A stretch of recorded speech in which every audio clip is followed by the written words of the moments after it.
இந்த பதிவுல எல்லாருக்குமே ரொம்ப இம்பார்ட்டன்டான, அதுலயும் முக்கியமா பேங்க் லோன் எடுத்தவங்களுக்கு, பேங்க் லோன் எடுக்கலாம்னு பிளான் பண்ணிட்டு இருக்கிறவங்களுக்கான பேங்க் ரிலேட்டட் ஆர்பிஐயோட ஒரு அப்டேட்டை பத்தி தான் பார்க்க போறோம். கட்டுமானத்தின் வலிமை, கட்டிடங்களின் பாதுகாப்பு. ஸ்ரீ துர்கா டிஎம்டி கம்பிகள்.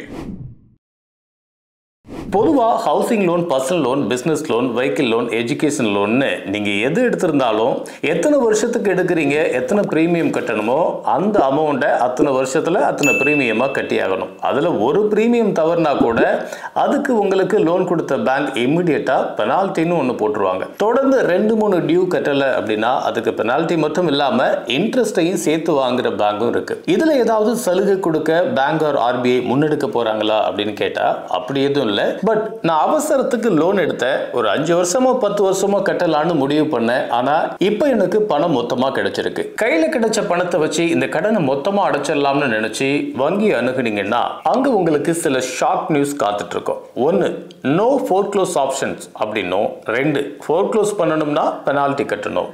3, ஃபோர்க்ளோஸ் பண்றதுக்கு டாக்குமெண்ட் சார்ஜஸ், ப்ராசஸிங் ஃபீ அப்படின்னு ஒவ்வொரு பேங்க்கும் ஒவ்வொரு டேர்ம்ஸ் வச்சிருப்பாங்க. நீங்க முன்கூட்டியே இந்த கடனை அடைச்சிட்டா எங்களுக்கு என்ன லாபம் இருக்குதுல்ல, ஸோ இன்னும் ஒரு 5 வருஷமோ 10 வருஷமோ பல்ல கடிச்சிட்டு எங்களுக்கு நீங்க கடன்காரங்களாவே இருங்க, இல்லைன்னா நாங்க போடுற அந்த பெனால்ட்டி, ப்ராசஸிங் ஃபீ இதெல்லாம் எங்க கணக்குப்படி நீங்க ரெகுலரா கட்ட வேண்டிய வட்டிக்கு சமமா இருக்கும்.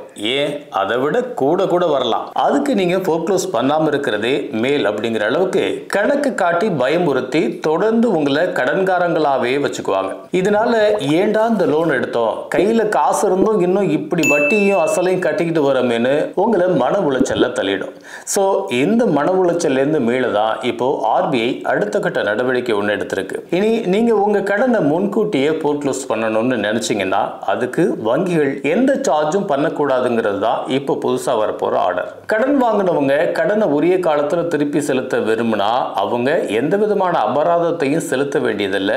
இந்த விதி அனைத்து தனிநபர்களுக்கும், எம்எஸ்சி அப்படின்னு சொல்ல போற குறு சிறு மற்றும் நடுத்தர நிறுவனங்களுக்கும் பொருந்தும். இதனால கடன் வாங்கின நபர் எந்த அபராதமும் இல்லாம தங்களோட கடனை முன்கூட்டியே திருப்பி செலுத்த முடியும். இந்த முன்மொழிவு குறித்து சம்பந்தப்பட்ட அனைத்து தரப்பினர்கிட்ட இருந்தும் மார்ச் 21, 2025க்குள்ள பரிந்துரைப்புகளை தெரிவிக்கணும்னு ரிசர்வ் வங்கி ஒரு கோரிக்கையும் வச்சிருக்கு. அனைத்து தரப்பினர்கிட்ட இருந்தும் இதுக்கு பதில் வந்த பிறகுதான் இறுதி முடிவு எடுக்கப்படும் எதிர்பார்க்கப்படுது.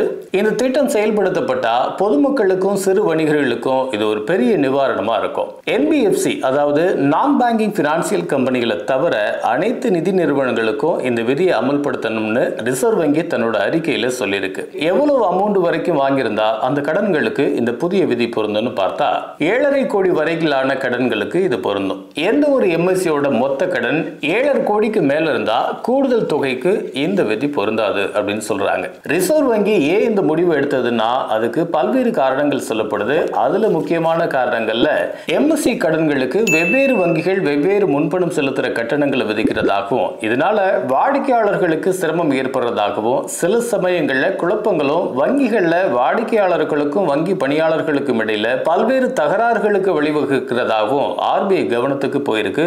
இதுதான் முதன்மை காரணமாக சொல்லப்படுது.